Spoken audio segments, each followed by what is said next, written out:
How to install N8N on Hostinger. In this video, I'll show you how to install N8N on Hostinger to create your own automation workflows using a shared or cloud hosting plan.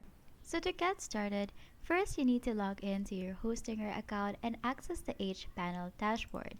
The H-Panel dashboard looks like this.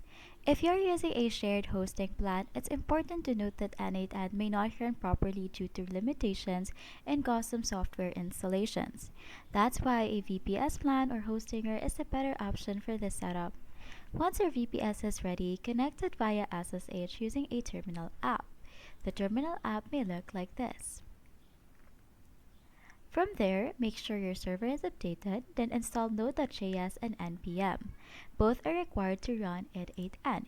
You can just search Node.js in your web browser and then click on the first one that will come up. You can install N8N globally on VPS.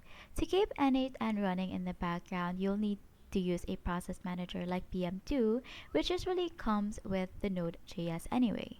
This ensures your automation workflows stay active even if the terminal is closed or your server restarts. You can also set up a reverse proxy with Nginx and secure your setup with HTTPS using a free SSL certificate. Installing N8N on Hostinger VPS gives you flexibility, control, and scalability without breaking the bank, especially if you're managing automations for a small team or business. And that's how you install N8N on Hostinger.